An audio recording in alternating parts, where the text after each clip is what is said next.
So, good morning, everybody, and thank you very much for this nice introduction.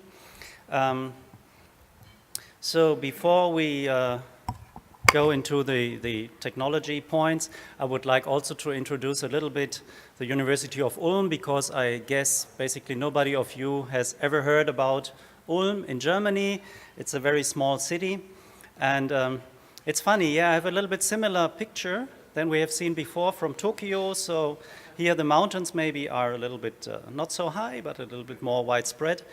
Ulm is a very small little village, you may say, 150,000 people living there in the southern part of Germany. And as in Europe is very common, we have old buildings, so going back like nearly 900 years, which is quite what you would expect. So we have two famous things in this little city, and that is Albert Einstein was born there, only living there for like 8 months, and then the family moved over, and Albert Einstein never liked Germany later, so anyway, but still he was born in Ulm. And we have the highest church spire in the world, basically. And the third thing is University of Ulm, not famous yet. We are still working on that. And this is just to show you that the University of Ulm is quite young. So basically the whole university last year had its 50th anniversary. So the whole university started 50 years ago, basically as a medical school also. And the engineering part, so the red markings here, are electrical engineering and computer science. They started basically 25 years ago. So on my position, I was the first employee. So we started 25 years ago with the whole engineering stuff. And as you see, this is still ongoing. Now we passed 10,000 students, so something quite new and growing. Now we switch to the topic of blindness and what can you do about that. So there is a special disease, Retinitis Pigmentosa, where in the retinal layer, this is a sketch of the retina. The retina has several cell layers. The photoreceptors die out when people grow older. So that means we talk about patients who are born with healthy vision. So if somebody is blind from birth, we don't think you can do anything up to now, because the whole brain is not trained to visual experience. So we talk about people who have had healthy vision, and then in the age of 20, 30, even 60 years, suddenly, more or less suddenly, the photoreceptor layer dies out and the people become blind. Normally it goes from the periphery, so it's also called like tunnel vision, and the visual field gets smaller and smaller, and within 2 or 3 years they lose the complete vision. This is one important thing. So photoreceptor cell layers die within 3 to 4 years. And it's just this layer of cells, so the rest of the retinal tissue is healthy, is working. Especially the bipolar cells, they are yellow here, the bipolar cells, and the ganglion cells then, which send the impulses to the brain, they are all still active and working. We have about 30,000 such patients in Germany and 3 million in the world. Another important thing is the patients become totally blind. Otherwise, if there would be some residual vision, you wouldn't do this kind of electronic stuff, because it's so marginal. With these electronics, they get such a marginal vision that it's important they are totally blind, they have no vision at all. And there, of course, there is no other medical treatment, so that's a reason we try the surgical approach. So the idea is to have a chip. We also have seen implanted chips today. You may think, what's new about implanted chips? But the important story is here that our chip cannot be encapsulated as all other implanted electronics today. So today's implanted electronics like pacemakers, deep brain stimulators, cochlear implants, or RFID chips, they are all encapsulated in titanium or ceramic housings or the like. And our chip cannot be encapsulated. And the reason I try to explain here, so in the world we have basically 4 different approaches to help these blind people. The first approach, number A, is to do stimulation directly in the visual cortex.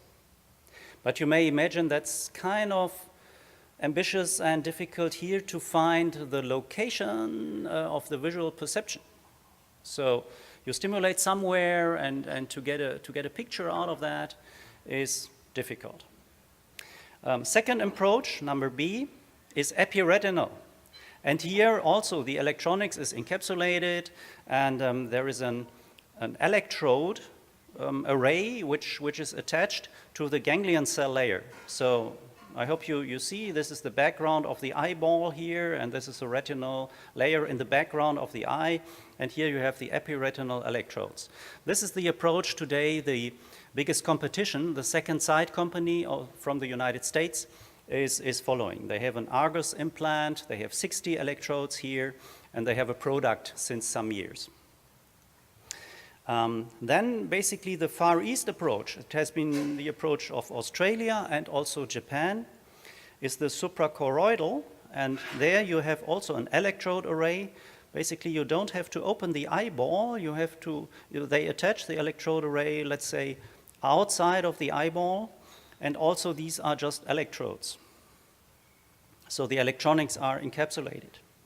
And the approach I will be talking about today is to take a chip, an active chip, an electronic silicon chip, which is light sensitive. It's like a camera, an active pixel sensor camera, and that's the chip we designed in our team, to place this chip in this little shallow area. So the chip is very thin, the whole artifact is very thin, it's like 100 micrometer thin, and therefore basically very few encapsulation, and the problem of course is surgery and lifetime of the implant.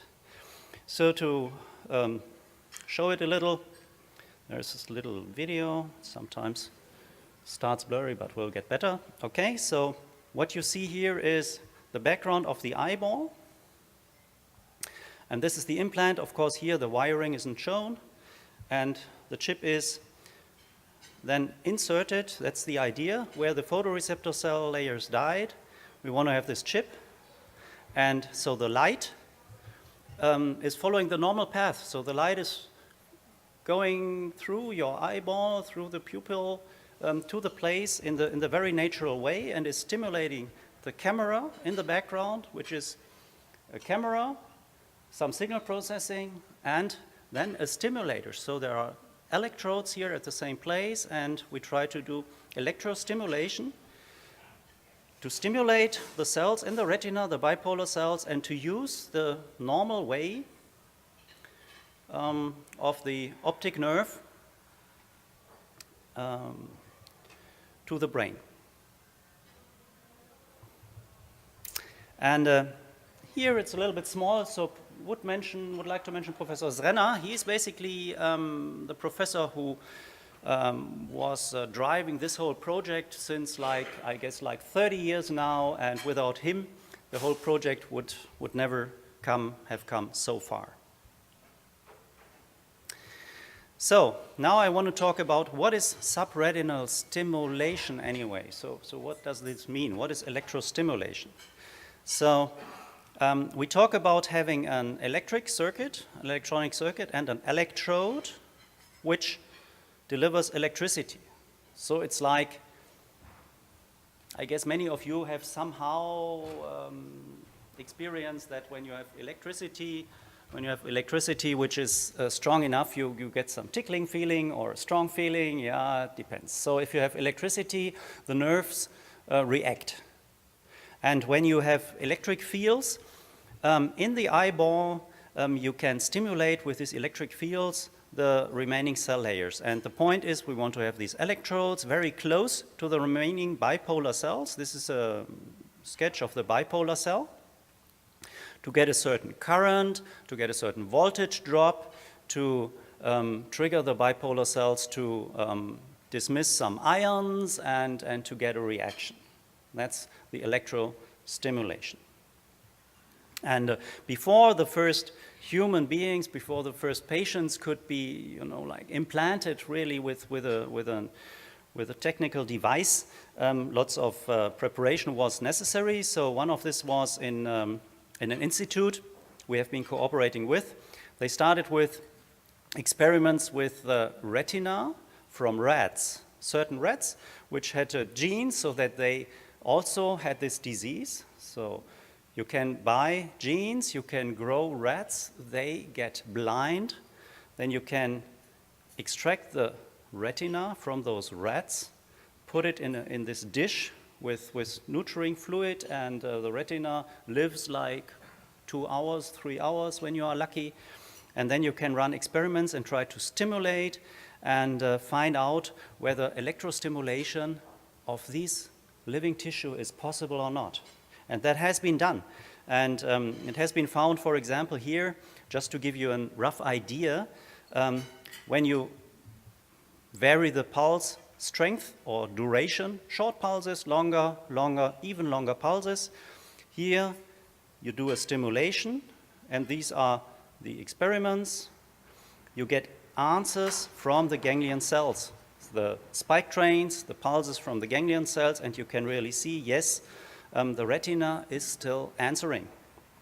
And with this, you could find out which stimulation amplitude is necessary to get a response of the cells. And even you could win characteristic or generate characteristic curves like this, so with longer pulse duration or with a longer pulse amplitude. Then with different experiments, you get answers. That means this is for example, here's the limit. You need pulses at least 0.25 milliseconds long and 2 volts amplitude, and then the the ganglion cell was reacting and spiking. So with these first experiments, a first implant was done like 2005. And this is really true. It looked a little bit scaring to me. Yes, they did experiments with about 20 patients with the first implant in the eyeball, a chip here. It was not our design, so we made the next generation of these chips. And with a wiring from the eyeball through the head to a plug here. And this plug had like 20 connections. So with this device, you could supply an microelectronics chip and electrodes which had a direct connection. So there was a direct connection from this electrode to the outside plug.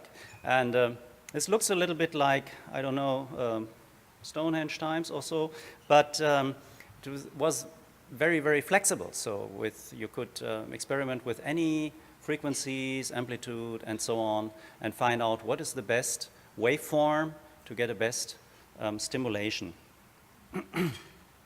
So many experiments have been run with these preliminary devices. So you see here, for example, different patients. So these are real persons, patient number 8, 1, 6, 7. And it was obtained, the information, that with pulse durations about 2-3 milliseconds and voltages down to 1 volt, 1.5, 2 volts, it was possible to get visual phosphines in the brain of those patients. And many other experiments were done. For example, here you see how the frequency of the pulses influences the voltage amplitude you need to get this kind of stimulation. And many other results were obtained. So, and now we have today's implant design. And I have a prototype.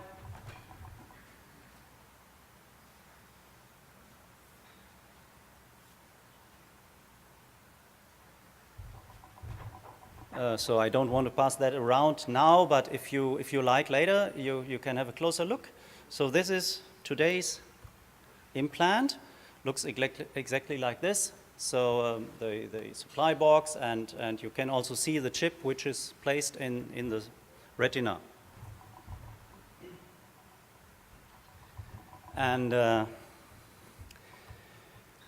That means, of course, today the implant is totally implanted in the body, no skin passing device. That's not for mass application, of course.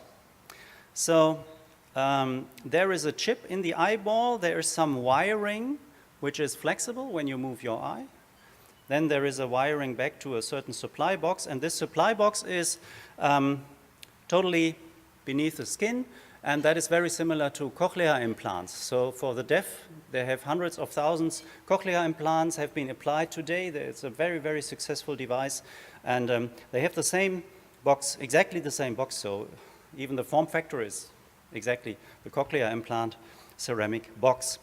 And then the total supply looks like this. There is a little transponder coil, which is just a flat coil which is magnetically attached, and when you detach this, it has a wire, it has a supply box, and when you detach it, everything is totally off power, nothing can happen, and then they can attach this little transmitter coil, and the internal device is switched on. Oh, this is another view. So here you see the transmitter coil, and here you see the receiving box, which prepares the signal for the subretinal chip. And this is how the device looks. So there is a little box which receives the magnetic field from the transmitting coil and which prepares it to nice voltages, supply voltages, control voltages, and supplies all that to the subretinal chip. And then we need a counter electrode. So that means the currents of the electro-stimulation, which are generated in the chip, they spread through the head and are assembled at the reference electrode.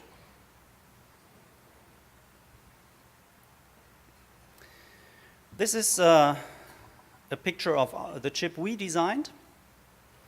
So no direct stimulation electrodes anymore. So we have basically 6 terminals, and we have this electronic chip. It has an array of 40 by 40 pixels. So we have 1,600 electrodes. So that's a implant, retina implant with the highest number of electrodes available today, 1,600 electrodes.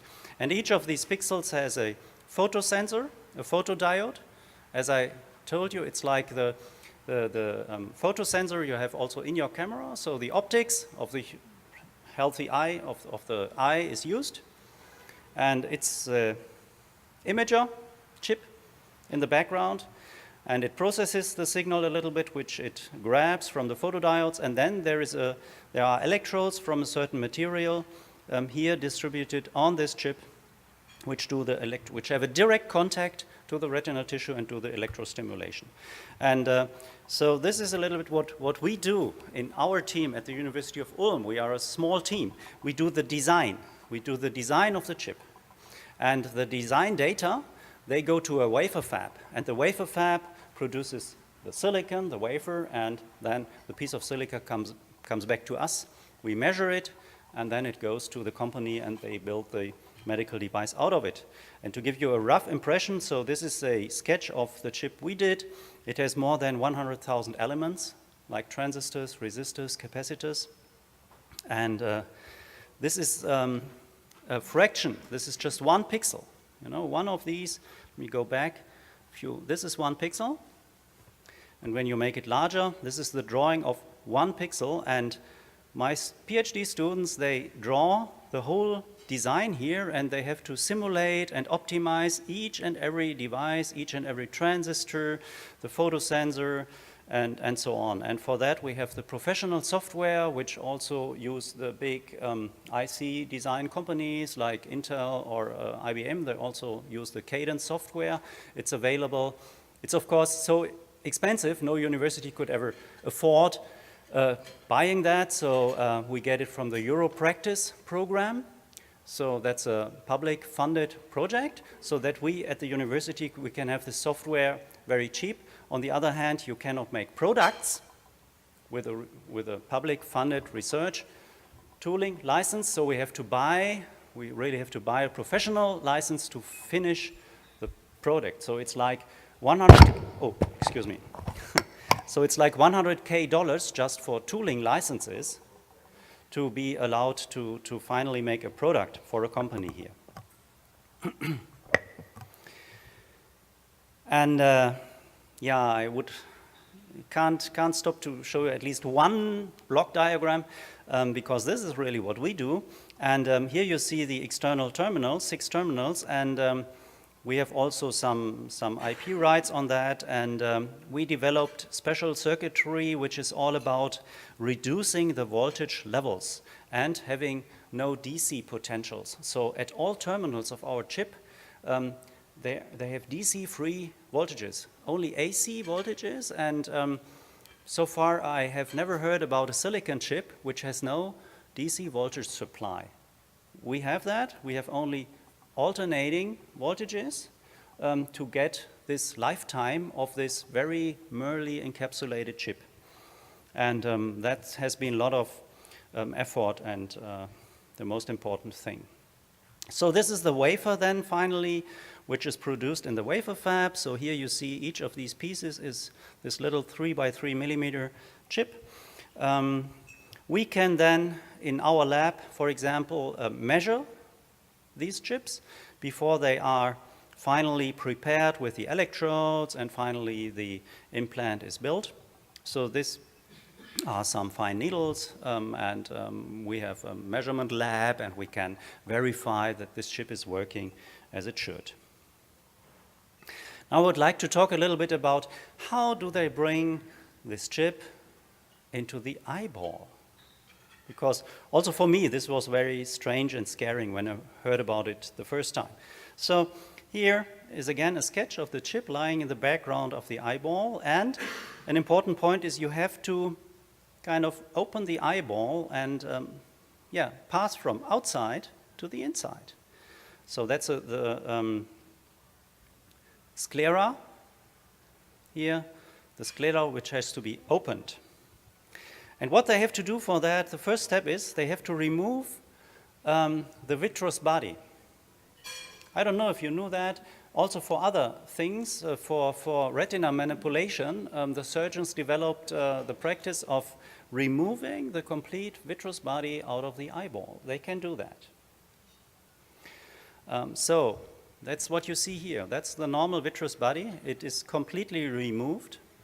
And then the eyeball is opened, and then they inject some fluid here, and with that, they detach the retina from the background of the eyeball. And the retina is, of course, it's an extremely fragile tissue, so very, very, you can very easily hurt it. So, and then they have a guiding foil, and then they insert the implant here. So that's very tricky. Also because the implant is, there is a polyimide foil here, and it is very, very flexible, very, very flexible. So the colleagues from Great Britain, from the UK, Professor Edwards, they made a quite nice little movie showing how the surgery is done. I also have an original surgeon movie, but that's very bloody, so I think it's better to go with this animated movie. So they open the eyeball, and then they have, of course, they have to control the internal pressure. And then this guiding foil is inserted, and it is between the retinal layer and the background of the eyeball. And here you see the blood vessels which are in the retina, which supply the nerve layer, the retinal layer, and then the chip with the polyimide guiding foil here is inserted.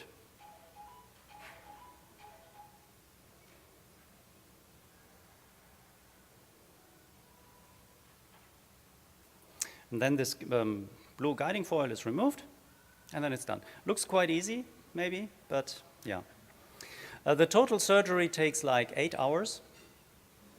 And when I saw the first original movie of the surgery, I was very happy that I became an electrical engineer and not surgeon, because, yeah, they have such high responsibility, much, much higher than we have. So this is an original photo. This is a chip we designed at our little university. And it's in the eyeball of Peter Böhm. It was a guy you saw in the newspaper with this little transmitter on his head.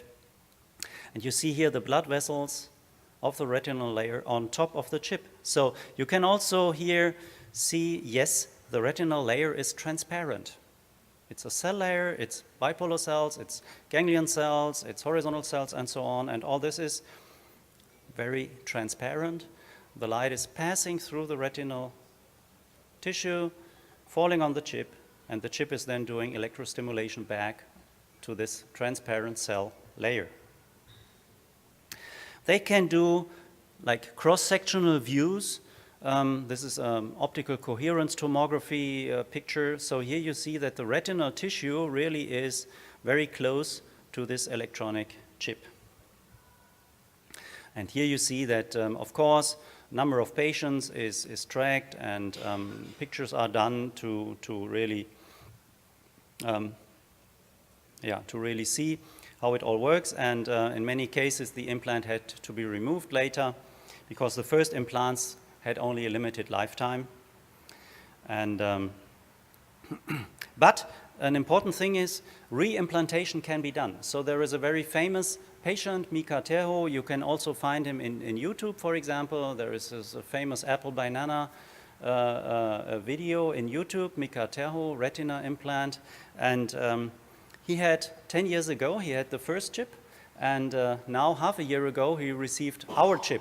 So in the same eye, where they had implanted the first chip 10 years ago, and he could see, he could read his name and could see the apple and the banana in the same eye, they implanted our chip now, and he still had some visual reception, some vision. This eye is blind since 30 years.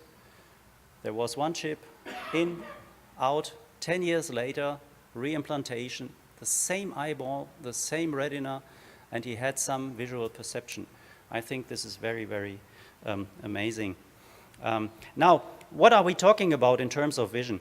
This is a rough idea what we can expect the patients to get in the best case, in the very, very best case. So in most cases, it is not as good as this.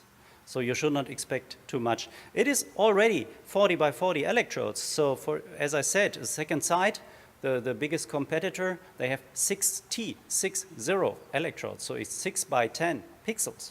So it's much, much less resolution. And we would be happy to have this kind of resolution for all patients, and in practice it's even a little bit worse. But they have some visual perception. So here you see a picture, you have patients like number 2 to 9, and of course it is very detailed analyzed, and light perception, so they see, yeah, I see some light, I see no light. It's basically in all patients they have light perception, so there we have a very high success rate. Localization is to find out, when you show them a picture like this, that they say, yeah, I see something at the top, right, left. This is also possible for many. Then these dots, they are moving, so the patients should find out motion direction.